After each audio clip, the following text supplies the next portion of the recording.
ഹരി ഓം. ഇന്ന് രാമായണ മാസം ആരംഭിക്കുകയാണല്ലോ. ശ്രീരാമശരണം സമസ്ത ജഗതാം രാമം വിനാ കാഗതി രാമേണ പ്രതിഹന്യതേ കലിമലം രാമായ കാര്യം നമ രാമാത്രസ്യ കാലഭീമഭുജഗ രാമസ്യ സർവം വശേ രാമേ ഭക്തിരചഞ്ചലാ ഭവതു മേ ഹേ രാമ മാമുത്തരാം. ഇതാണ് പ്രാർത്ഥന. സീതാരാമഗുണഗ്രാമപുണ്യാരണ്യവിഹാരിണൗ വന്ദേ വിശുദ്ധ വിജ്ഞാനൗ കവീശ്വരകവീശ്വരൗ. രാമായണം ആരംഭിക്കുന്നതിന് മുമ്പ് തന്നെ രണ്ട് മഹാപുരുഷന്മാരെ വന്ദിക്കണം. കവീശ്വരനായ വാൽമീകിയെയും കവീശ്വരനായ ഹനുമാനെയും. കൂജന്തം രാമരാമേതി മധുരം മധുരാക്ഷരം ആരുഹ്യ കവിതാശാഖാം വന്ദേ വാൽമീകി കോകിലം. മനോജവം മാരുതതുല്യവേഗം ജിതേന്ദ്രിയം ബുദ്ധിമതാം വരിഷ്ഠം വാതാത്മജം വാനരയൂഥമുഖ്യം ശ്രീരാമദൂതം മനസാ സ്മരാമി ശ്രീരാമദൂതം ശിരസാ നമാമി. ഈ രാമായണ മാസത്തിൻ്റെ ആരംഭത്തിൽ രാമായണത്തിനെ പറ്റിയൊന്ന് ആമുഖമായിട്ടൊന്ന് അനുസ്മരിക്കാം. ശ്രീമദ് ഭാഗവതത്തിൽ ശ്രീരാമചരിതത്തെപ്പറ്റി, രാമായണത്തെപ്പറ്റി പ്രസ്താവിക്കുന്നത് ഇപ്രകാരമാണ്. തെക്വാ സുദുഃസുരേപ്സിതരാജ്യലക്ഷ്മീം ധർമ്മിഷ്ഠയാരിവചസായതഗാതരണ്യം മായാമൃഗം ദൈതയപ്സിതമന്വധാവൻ വന്ദേ മഹാപുരുഷതേ ചരണാരവിന്ദം. ദേവന്മാരാൽ പോലും ത്യജിക്കുവാൻ വിഷമമുള്ളതായ ആ രാജ്യ ഐശ്വര്യത്തെ അനായാസമായിട്ട് ത്യജിച്ചു. തെക്വാ സുദുഃസുരേപ്സിതരാജ്യലക്ഷ്മീം ധർമ്മിഷ്ഠ ആര്യവചസായതഗാതരണ്യം. ധർമ്മിഷ്ഠനായിട്ട് തൻ്റെ ധർമ്മത്തെ പാലിക്കാൻ വേണ്ടിയിട്ട് അച്ഛൻ്റെ നിർദ്ദേശപ്രകാരം വനത്തിലേക്ക് പോയി.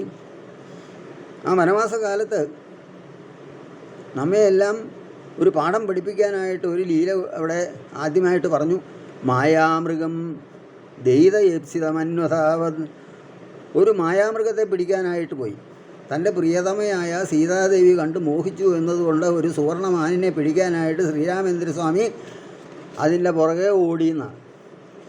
വാസ്തവത്തിൽ അങ്ങനെ ഒരു സുവർണമൃഗം ഇല്ല എന്ന് രാമന് അറിയാഞ്ഞിട്ടല്ല.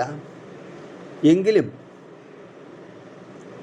ബാഹ്യവിഷയങ്ങളിൽ ആസക്തമായിട്ട് നാം അതിനു വേണ്ടി ഓടി നടക്കുമ്പോൾ നമ്മുടെ ബുദ്ധി, വിവേകം നശിക്കും എന്ന് കാണിക്കാൻ വേണ്ടിയാണ്. ആ വിവേകം നശിക്കുമ്പോഴാണ് ആപത്തിൽ ചെന്ന് വിടുന്നത്. അത് കാണിക്കാൻ വേണ്ടിയിട്ടാണ്. അസംഭവം ഹേമമൃഗസ്യ ജന്മ തഥാപി രാമോ ലുലുഭേ മൃഗായാം പ്രായസമാപന്ന വിപത്തികാലേ ധിയോ വിപുംസം മലിനീഭവന്തി. ഇതാണ് രാമൻ ഇവിടെ കാണിക്കുന്നതായിട്ടുള്ള ഒരു ദൃഷ്ടാന്തം. ഹേമമൃഗം, സ്വർണ്ണമൃഗം എന്നുള്ളത് അസംഭാവ്യമാണ്. എങ്കിലും അതിനെ കണ്ടിട്ട് ആകർഷിക്കപ്പെട്ടു എന്നതുപോലെ രാമൻ അഭിനയിച്ചത് എന്തിനാണ്? പ്രായസമാപന്ന വിപത്തികാലേ. പ്രായേണ ആപത്തുകാലം വരുമ്പോൾ മനുഷ്യൻ്റെ ബുദ്ധി മലിനീഭവന്തി, മലിനമായിത്തീരും, ശരിയായിട്ട് പ്രവർത്തിക്കാതെ ആകുന്നർത്ഥം.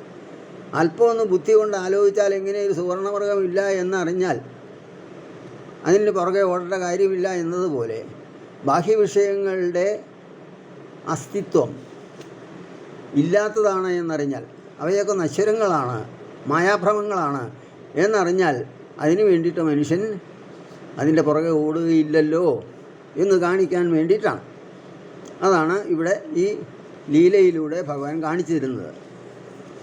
ശ്രീരാമൻ്റെ ചരിതം, രാമായണ കഥ ആരാണോ കേൾക്കണമെന്ന് ആഗ്രഹം പ്രകടിപ്പിക്കുന്നത് അതനുസരിച്ച് ഒരാളത് പറയുന്നു, അത് കേൾക്കുന്നു. മൂന്ന് കൂട്ടരെ പരിശുദ്ധമാക്കുന്നതാണ്. രാമായണ കഥാപ്രശ്ന പുരുഷാൻ സ്ത്രീൻ പുനാദിഹി വക്താരം പൃച്ഛ്രകം ശ്രോതുൻ തൽപാദസലിലം യഥാം. രാമായണ കഥ കേൾക്കണമെന്ന് ഒരാൾ ആഗ്രഹം പ്രകടിപ്പിക്കുമ്പോൾ മൂന്ന് കൂട്ടരെ അത് പരിശുദ്ധമാക്കുന്നു. അത് കേൾക്കണമെന്ന് ആഗ്രഹത്തോടു കൂടി ചോദിക്കുന്ന ആളിൻ്റെ അന്ധക്കരണം ശുദ്ധമാകുന്നു. അത് രാമായണ കഥ പറയുന്നയാളിൻ്റെ വക്താരം, പൃച്ഛ്രകം, ശ്രോതുൻ, പറയുന്നയാളിനെ, ചോദിക്കുന്നയാളിനെ, അത് കേൾക്കുന്നയാളിനെ പരിശുദ്ധമാക്കാൻ പോകുന്നതാണ് രാമായണ കഥ. അതെപ്രകാരമാണ്? തൽപാദസലിലം യഥാ, ഭഗവാന്റെ പാദതീർത്ഥമാകുന്ന ഗംഗാനദിയിലെ ജലം ഏത് പ്രകാരമാണോ ആ ജലത്തെ സ്പർശിക്കുന്ന എല്ലാവരെയും പരിശുദ്ധമാക്കുന്നത്, എല്ലാവരെയും പാപവിമുക്തമാക്കുന്നത്, അതുപോലെയാണ് രാമായണ കഥ എന്നാണ്. അതുകൊണ്ടാണ് ശ്രീരാമചരിതം വിസ്തരിച്ച് കേൾക്കണം എന്ന് അഭ്യർത്ഥിക്കുന്ന പാർവതീദേവിയോട് ഭഗവാൻ ശ്രീപരമേശ്വരൻ തന്നെ പറയുന്നതായിട്ട് നാം ആരംഭത്തിൽ തന്നെ വായിക്കാം. ശ്രീരാമദേവതത്വം കേൾക്കണമെന്ന് മനതാരിലാകാംക്ഷയുണ്ടായി വന്നതു മഹാഭാഗ്യം എന്ന് പറഞ്ഞിട്ടാണ് രാമായണം ആരംഭിക്കുന്നത്. മഹാഭാഗ്യമാണ് ഈ ചോദിച്ചത് തന്നെ, കേൾക്കണമെന്ന് ആഗ്രഹം പ്രകടിപ്പിച്ചത് തന്നെ മഹാഭാഗ്യമാണ്, നമ്മുടെയൊക്കെ മഹാഭാഗ്യമാണ് എന്നാണ് അതിൻ്റെ ശരിയായ അർത്ഥം. എന്തായാലും രാമായണ കഥയ്ക്ക് ഇത്രയും പ്രസക്തി വന്നത് എന്തുകൊണ്ടാണ്? രാമായണത്തിൽ ചിത്രീകരിക്കപ്പെട്ടിരിക്കുന്നത് സനാതന ധർമ്മത്തിൻ്റെ അധിഷ്ഠാനമായിട്ടുള്ള മൂല്യങ്ങളെയാണ്. അത് ധർമ്മം അഥവാ ധർമ്മനിഷ്ഠ, സത്യനിഷ്ഠ, ത്യാഗസന്നദ്ധത, ജ്ഞാനം, ഇവയെല്ലാം ശ്രീരാമനിൽ സമന്വയിച്ചിരിക്കുന്നതായിട്ട് കാണാം. ഇവയെല്ലാം നമ്മുടെ നിലനിൽപ്പിൻ്റെ അടിസ്ഥാന മൂല്യങ്ങളാണ്. അതുകൊണ്ടാണ് അതിൽ നമുക്ക് വിരസത തോന്നാത്തത്. എന്ന് മാത്രമല്ല, ഓരോ പ്രാവശ്യവും രാമായണം പാരായണം ചെയ്യുമ്പോഴും അത് ശ്രവണം ചെയ്യുമ്പോഴും അനേകം പ്രാവശ്യം നാം രാമനാമ ജപം അനുഷ്ഠിക്കുന്നു. ആ തരത്തിലാണ് ആചാര്യൻ, തുഞ്ചത്താചാര്യൻ അതിനെ രചിച്ചു വച്ചിരിക്കുന്നത്. അപ്പോൾ രാമനാമ ജപം ആവർത്തിച്ച് ജപിക്കുന്നതിലൂടെ നമ്മുടെ അന്ധഃകരണം ശുദ്ധമാകുന്നു. ശ്രീരാമൻ്റെ കഥകൾ കേൾക്കുന്നതിലൂടെയും അതിലെ തത്വം മനനം ചെയ്യുന്നതിലൂടെയും മനുഷ്യ മനസ്സിലെ രാഗദ്വേഷങ്ങൾ, വിഷയചിന്തകൾ, അതുപോലെ ജീവിതത്തിലെ പല ദുഃഖങ്ങൾ, ഇവയെല്ലാം തൽക്കാലത്തേക്ക് ശമിക്കുന്നു. എല്ലാവർക്കും ജീവിതത്തിൽ ദുഃഖമുണ്ട്, അതുപോലെ പലതരത്തിലുള്ള സുഖവിഷയങ്ങൾ അനുഭവിക്കണമെന്നുള്ള ആഗ്രഹമുണ്ട്. അതൊക്കെ ശരി തന്നെ. പക്ഷേ രാമായണം പാരായണം ആരംഭിക്കുമ്പോൾ തന്നെ മനസ്സ് അതിലേക്ക് ആകർഷിതമായിട്ട് മനസ്സിലുള്ള മറ്റ് ചിന്തകളൊക്കെ തൽക്കാലത്തേക്കെങ്കിലും മാറി നിൽക്കും. രാമനാമ ജപത്തിന് അത്രയ്ക്ക് ശക്തിയാണ്. ഭക്തിയിലൂടെ ശാന്തി ഉണ്ടാകുന്നു. അതായത് രാമനാമം ആവർത്തിച്ച് ജപിക്കുമ്പോഴും രാമായണ കഥ മനനം ചെയ്യുമ്പോഴും നമ്മുടെ മനസ്സിൽ ഭക്തി ഉദിക്കുന്നു. ആ ഭക്തി ഉദിച്ചു കഴിയുമ്പോൾ മനസ്സ് ശാന്തമാകുന്നു. ശാന്തമാകുന്ന മനസ്സിൽ ആനന്ദം ആവിർഭവിക്കുന്നു, അനുഭവവേദ്യമാകുന്നു. ഇതാണ് രാമായണ കഥ വീണ്ടും വീണ്ടും കേൾക്കുന്നതിലൂടെ നമുക്ക് വിരസത ഇല്ലാതെ അത് ആസ്വദിക്കാൻ സാധിക്കുന്നത്. അപ്പോൾ ഈ വിരസതയില്ലാതെ രാമായണത്തെ ആസ്വദിക്കണമെങ്കിൽ നാം അത് ഏകാഗ്രതയോടുകൂടി ആത്മാർത്ഥമായിട്ട് ആസ്വദിച്ച് പാരായണം ചെയ്യണം. സനാതന ധർമ്മത്തിൻ്റെ ശാശ്വത മൂല്യങ്ങളെയാണ് രാമായണം ചിത്രീകരിക്കുന്നത് എന്ന് പറഞ്ഞല്ലോ. അതുകൊണ്ടാണ് രാമസ്യ അയനം എന്ന് രാമായണത്തിനൊരു വിൽപ്പത്തി പറയാറുള്ളത്.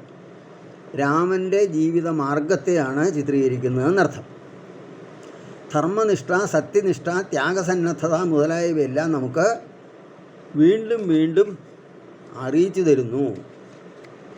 ശ്രീരാമൻ ധർമ്മത്തിൻ്റെ പ്രതീകമാണ്. അഹിംസ പരമോ ധർമ്മ എന്നാണല്ലോ ധർമ്മത്തിൻ്റെ ഒരു നിർവചനം. അഹിംസയാണ് പരമമായ ധർമ്മം. അതോടൊപ്പം തന്നെ വേറൊന്നും കൂടെ പറഞ്ഞു, ധർമ്മഹിംസ തഥൈവച എന്നാണ്. ധർമ്മത്തെ നിലനിർത്താൻ വേണ്ടി ചെയ്യുന്ന ഹിംസയും ധർമ്മം തന്നെയാണ്. ഇത് ശ്രീരാമചന്ദ്രൻ്റെ പ്രവർത്തനങ്ങളിലെല്ലാം നമുക്ക് കാണാം. ദുഷ്ടനിഗ്രഹം ചെയ്യുന്നത് ധർമ്മത്തെ നിലനിർത്താൻ വേണ്ടിയിട്ടാണ്, അത് ഹിംസയല്ല എന്നർത്ഥം. പിന്നെ ആ പുത്രധർമ്മത്തെ ആദ്യമായിട്ട് എടുത്തു പറയുന്നു,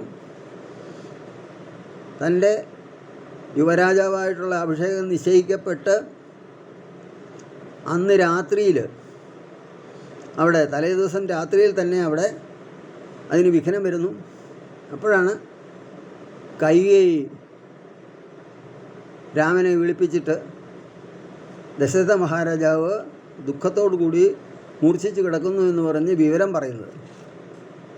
രാമനെ 14 വർഷം വനത്തിലയക്കണമെന്നും ഭരതനെ രാജാവായിട്ട് വാഴിക്കണമെന്നുമാണ് രാജാവിൻ്റെ ആഗ്രഹം. പക്ഷേ രാജാവിനത്, അഥവാ അച്ഛന് അത് പറയാനുള്ള ശക്തിയില്ലാത്തതുകൊണ്ടാണ് ഇങ്ങനെ മോഹാലസ്യപ്പെട്ട് കിടക്കുന്നത് എന്ന് കൈകേയി പറയുമ്പോൾ ശ്രീരാമൻ്റെ മറുപടിയുണ്ട്.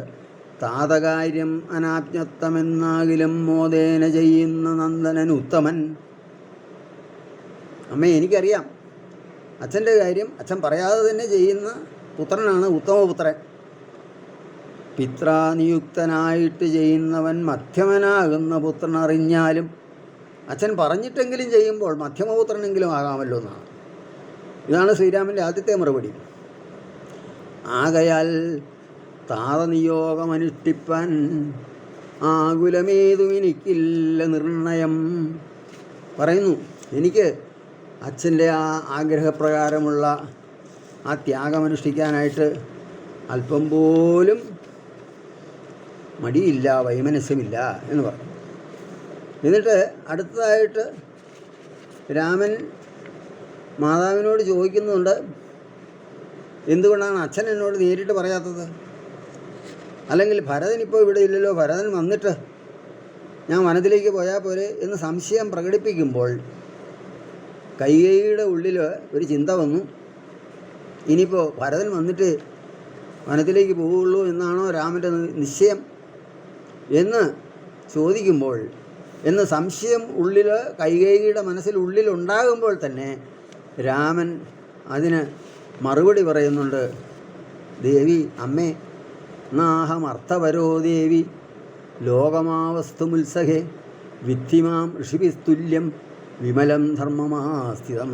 ഇതാണ് രാമൻ്റെ ധർമ്മനിഷ്ഠ. അമ്മേ, ഞാൻ അർത്ഥപരനല്ല. ഭൗതികമായ സുഖഭോഗ വസ്തുക്കൾ നേടി അനുഭവിച്ച് ഈ ലോകത്ത് ജീവിക്കാമെന്ന് ഒരിക്കലും ആഗ്രഹിക്കുന്നവനല്ല. ഞാൻ ഒരു ഋഷിയെപ്പോലെ സർവസംഗപരിത്യാഗിയായിട്ടുള്ള ഒരു വ്യക്തിയാണ് നമ്മ മനസ്സിലാക്കിയാലും വിമലം ധർമ്മമാസ്ഥിതം, ആ ശുദ്ധമായ ധർമ്മത്തെ അടിസ്ഥാനമാക്കി ജീവിതം നയിക്കുന്നവനാണ് എന്ന് പറയുകയാണ്. അപ്പോൾ ഭഗവാന്റെ ആ ഒരു പ്രഖ്യാപനത്തിലൂടെ ആ ധർമ്മനിഷ്ഠയാണ് അവിടെ പ്രകടിപ്പിക്കുന്നത്. വീണ്ടും ശ്രീരാമൻ തൻ്റെ ധർമ്മനിഷ്ഠ പല സന്ദർഭങ്ങളിൽ പ്രകടമാക്കുന്നുണ്ട്. തൻ്റെ രാജധർമ്മം എങ്ങനെയാണ് ഒരു രാജാവ് ഇരിക്കേണ്ടത് എന്ന് ആ വിഭീഷണ ശരണാഗതിയുടെ സന്ദർഭത്തിലാണ് പ്രകടമായിട്ട് പറയുന്നത്. വിഭീഷണൻ രാവണനാൽ അവിടെ നിന്ന് നിഷ്കാസനം ചെയ്യപ്പെട്ടിട്ട് ശ്രീരാമൻ്റെ അടുത്ത് വന്ന് ശരണം പ്രാപിക്കുമ്പോൾ യുദ്ധത്തിന് തൊട്ട് മുമ്പ് ആ വാനരപ്പടയിലുള്ള എല്ലാവരും എതിർത്തു.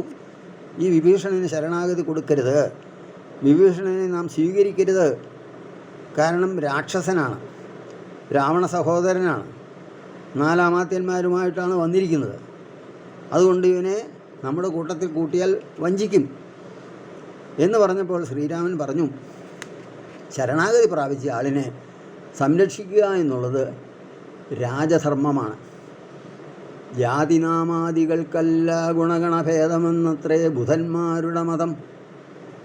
ഏത് ജാതിയായാലും, രാക്ഷസ ജാതിയായാലും വാനരജാതിയായാലും മനുഷ്യജാതിയായാലും ആ ജാതിയല്ല അടിസ്ഥാനം, ആ വ്യക്തിയുടെ ആത്മാർത്ഥതയാണ്, ആ വ്യക്തിത്വമാണ്. എന്ന് മാത്രമല്ല, എൻ്റെ ധർമ്മം ആശ്രിതന്മാരെ പരിരക്ഷിക്കുക എന്നുള്ളതാണ്. ശാശ്വതമായുള്ള ധർമ്മം നൃപതികൾക്ക് ആശ്രിതരക്ഷണമെന്ന് ശാസ്ത്രോക്തിയും. അവിടെ ആ ശാസ്ത്രം തന്നെ ശ്രീരാമൻ ഉദ്ധരിക്കുകയാണ്. എന്ന് മാത്രമല്ല പറഞ്ഞു, ഉർവീശനായാൽ അവൻ ആശ്രിതന്മാരെ സർവതോ രക്ഷേ ശുനശ്വപജാനഭി. ആ രാജാവിൻ്റെ ധർമ്മം ഇതാണ് എന്ന് പറഞ്ഞു. അതുമാത്രമല്ല, പുറമേ വീണ്ടും അവിടെ പറയുന്നുണ്ട്, നിങ്ങൾ ഉദ്ദേശിക്കുന്നത് പോലെ ഞാൻ ആരാലും വഞ്ചിക്കപ്പെടുന്നവനല്ല, ഞാൻ സാക്ഷാൽ ഈശ്വരനാണ്, എന്നെ ചതിക്കാൻ ആർക്ക് സാധ്യമല്ല എന്ന് പറഞ്ഞ് തൻ്റെ ഈശ്വരീയമായ ഭാവം കൂടെ അവിടെ പ്രകടിപ്പിക്കുന്നുണ്ട്. അതുപോലെ തന്നെ ബാലിയോട് ഭഗവാൻ പറയുന്നില്ലേ, ബാലിയെ ഒളിയം പെയ്ത് വധിച്ച് കഴിഞ്ഞ് മരിക്കുന്നതിന് മുമ്പ് ബാലി അല്പമൊക്കെ ശ്രീരാമനോട് ശകാര രൂപത്തിൽ, ഭർസന രൂപത്തിൽ പറയുന്നുണ്ട്. അപ്പോൾ ബാലിയോട് പറഞ്ഞു, ധർമ്മത്തെ രക്ഷിപ്പതിന് ആയുധവുമായി നിർമത്സരം നടക്കുന്നത് നീള ഞാൻ. അവിടെയും ആ ധർമ്മനിഷ്ഠയാണ് കാണിക്കുന്നത്. അതുപോലെ ശ്രീരാമൻ്റെ സത്യനിഷ്ഠ, ഇതൊക്കെ നമ്മൾ ഓരോ പ്രാവശ്യവും പാരായണം ചെയ്യുമ്പോൾ നമ്മുടെ സ്മൃതിപഥത്തിലെത്തണം, നമ്മുടെ മനസ്സിലെത്താൻ വേണ്ടിയിട്ടാണ് ഇത് ചില കാര്യങ്ങൾ മാത്രം ചൂണ്ടിക്കാണിക്കുന്നത്. ശ്രീരാമൻ്റെ സത്യനിഷ്ഠ യുവരാജാവായിട്ട് അഭിഷേകം ചെയ്യപ്പെടുവാൻ തീരുമാനിക്കുന്നതിൻ്റെ അന്ന് രാത്രിയിൽ രഹസ്യമായിട്ട് ശ്രീനാരദ മഹർഷി രാമനെ സന്ദർശിക്കുന്നു. ദേവന്മാർ, ബ്രഹ്മാവ് പ്രത്യേകിച്ചും ഒരു കാര്യം ഓർമ്മിപ്പിക്കാൻ വേണ്ടിയിട്ടാണ് എന്നെ ഇങ്ങോട്ട് അയച്ചിരിക്കുന്നത്. അങ്ങ് ദേവന്മാരോട് ചെയ്ത സത്യം പാലിക്കണം. നാളെ യുവരാജാവായിട്ട് അഭിഷേകം ചെയ്യപ്പെട്ട് കഴിഞ്ഞാൽ പിന്നെ സത്യലംഘനം, സത്യപാലനം എങ്ങനെ സാധിക്കും? ഇപ്പോൾ ശ്രീരാമൻ്റെ മറുപടി, സത്യത്തെ ലംഘിക്കയില്ലൊരു നാളും ഞാൻ, ചിത്തേ വിഷാദമുണ്ടാകായി അതുമൂലം, കാലാവലോകനം കാര്യസാധ്യം നൃണം, കാലസ്വരൂപനല്ലോ പരമേശ്വരൻ. ഇതാണ് ശ്രീരാമൻ്റെ ഒരു തീരുമാനം. അതുപോലെ തൻ്റെ ത്യാഗസന്നദ്ധതയും സത്യനിഷ്ഠയും വീണ്ടും നമുക്ക് ഓർമ്മിക്കാം. കൈകേയിയോട് പറയുന്നതായിട്ട്, കൈകേയി പറഞ്ഞു കഴിഞ്ഞപ്പോൾ വനത്തിലേക്ക് പോകണം എന്ന അച്ഛൻ്റെ നിശ്ചയമാണ് എന്ന് പറഞ്ഞപ്പോൾ, താതാർത്ഥമായിട്ട് ജീവനെ തന്നെയും മാതാവ് തന്നെയും സീതയെ തന്നെയും ഞാൻ ഉപേക്ഷിപ്പൻ, അതിനില്ല സംശയം, രാജ്യമെന്നാകിലും താതൻ നിയോഗിക്കൽ ത്യാജ്യമെന്നാലെന്നറിക നീ മാതാവേ, സത്യം കരോമ്യഹം സത്യം കരോമ്യഹം സത്യം മയോക്തം മറിച്ചു രണ്ടായി വരാ. എത്ര ശക്തമായിട്ട് ഉള്ള ഒരു പ്രഖ്യാപനമാണ് ശ്രീരാമചന്ദ്രസ്വാമിയുടെ ആ സത്യനിഷ്ഠയുടെ ഏറ്റവും പ്രബലമായ ഒരു പ്രഖ്യാപനമാണ് ഇവിടെ പറഞ്ഞത്. സത്യം കരോമ്യഹം സത്യം കരോമ്യഹം സത്യം മയോക്തം മറിച്ച് രണ്ടായി വര. ഇത് രാമായണത്തിൽ വായിക്കുമ്പോൾ നമ്മുടെ മനസ്സിൽ അങ്ങനെ മുഴങ്ങി കേൾക്കുന്ന ചില പ്രഖ്യാപനങ്ങളിലൊന്നാണ്. നമുക്ക് ഇത് വായിക്കുമ്പോൾ ആവർത്തിച്ചുള്ള പാരായണത്തിലൂടെ ഈ തത്വങ്ങൾ നമ്മുടെ ഉള്ളിൽ സ്ഫുരിക്കുന്നു. അതുപോലെ തന്നെ ആ ത്യാഗം സുരഭിലമാകണമെങ്കിൽ മനസ്സിൽ, ഹൃദയത്തിൽ ജ്ഞാനം വേണം. ആ ജ്ഞാനം വളരെ പ്രകടമായിട്ട് ശ്രീരാമൻ്റെ ഉള്ളിൽ തെളിഞ്ഞിരിക്കുന്നതായിട്ട് കാണാം. ലക്ഷണോപദേശമൊക്കെ വളരെ പ്രസിദ്ധമാണ്. ലക്ഷ്മണനെ സാന്ത്വനിപ്പിക്കാനായിട്ട് കൊടുക്കുന്ന ഉപദേശത്തിൽ ആ ആത്മതത്വത്തെ വളരെ ലളിതമായിട്ട് ലക്ഷ്മണനോട് പറയുന്നത് നമുക്ക് കേൾക്കാം. ദേഹോഹമെന്നുള്ള ബുദ്ധി മനുഷ്യർക്ക് മോഹമാതാവാം അവിദ്യയാകുന്നതും, സംസാരകാരിണിയായത് അവിദ്യയും സംസാരനാശിനിയായത് വിദ്യയും, ദേഹേന്ദ്രിയ പ്രാണബുദ്ധ്യാദികൾക്കെല്ലാം ആഹന്തമേലേ വസിപ്പതാത്മാവുകൾ. ഇങ്ങനെ തത്വം ഉപദേശിക്കുന്ന സന്ദർഭങ്ങൾ അനേകമുണ്ട്. അത് രാമായണത്തിലെ തത്വോപദേശത്തിൻ്റെ ഒരു പ്രത്യേകത. വളരെ ലളിതമായിട്ട് ഗഹനമായ തത്വങ്ങൾ അവതരിപ്പിക്കുന്നതാണ്. ഏറ്റവും ലളിതമായിട്ട് ആ തത്വം പറയുന്നതിലൂടെ പാരായണം ചെയ്യുന്ന അല്ലെങ്കിൽ രാമായണത്തെ ഉപാസന ചെയ്യുന്ന നമ്മുടെ ഓരോരുത്തരുടെയും മനസ്സിൽ അത് തെളിഞ്ഞു നിൽക്കും. ലക്ഷ്മണന് ഉപദേശം കൊടുക്കുമ്പോൾ വേറൊന്നുകൂടെ പറഞ്ഞു. കർമ്മങ്ങൾ സംഘങ്ങളൊന്നിലും കൂടാതെ, കർമ്മഫലങ്ങളിൽ കാംക്ഷയും കൂടാതെ, കർമ്മങ്ങളെല്ലാം വിധിച്ചവണ്ണം പരബ്രഹ്മണി നിത്യെന്നു സമർപ്പിച്ചു ചെയ്യണം. അതാണ് കർമ്മയോഗം.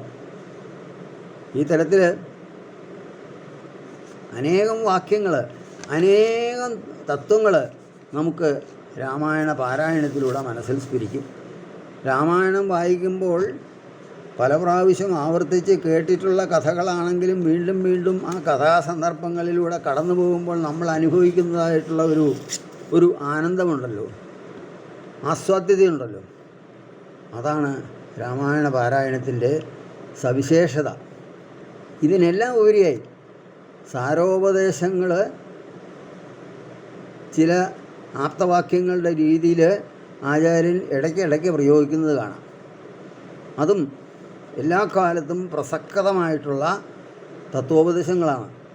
ദുർജന സംസർഗമേറ്റ മകലവേ വർജിക്ക വേണം പ്രയത്നേന സൽപ്പുമൻ, കജ്ജളം പറ്റിയാൽ സ്വർണവും നിഷ്പ്രഭം, പ്രത്യുപകാരം മറക്കുന്ന പുരുഷൻ ചിത്തത്തിനൊക്കുമേ ജീവിച്ചിരിക്കലും ചത്തതിനൊക്കുമേ ജീവിച്ചിരിക്കലും എന്നിങ്ങനെയുള്ള പലതരത്തിലുള്ള ഉപദേശങ്ങൾ നമുക്ക് രാമായണത്തിൽ കാണാം.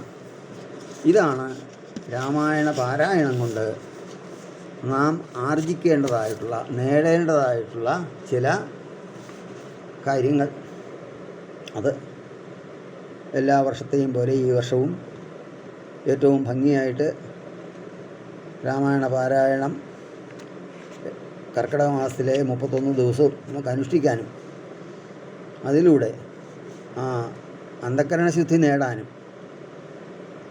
ഭഗവാനിൽ ഭക്തി ഉദിക്കാനും ഭക്തി ദൃഢമാകാനും, നേരത്തെ തന്നെ ഭക്തി ഉള്ളവരാണ് രാമായണത്തിലേക്ക് പ്രവേശിക്കുന്നത് തന്നെ, ആ ഭക്തി ദൃഢമാകാനും സാധിക്കട്ടെ. ഇതുകൊണ്ട് മാത്രമേ ഒരു ലൗകിക ജീവിതത്തിൽ, മനുഷ്യ ജീവിതത്തിൽ എന്തെങ്കിലും നേട്ടമുള്ളൂ എന്നത് എല്ലാവർക്കും അറിയാം. മറ്റ് നേട്ടങ്ങളൊന്നും ശാശ്വതമല്ല എന്നതാണ് രാമായണത്തിൻ്റെ സവിശേഷത. ഇത്രയും പറഞ്ഞുകൊണ്ട് ഞാൻ എൻ്റെ വാക്കുകൾ ഭഗവത്പാദങ്ങളിൽ സമർപ്പിക്കുന്നു. ഹരി ഓം.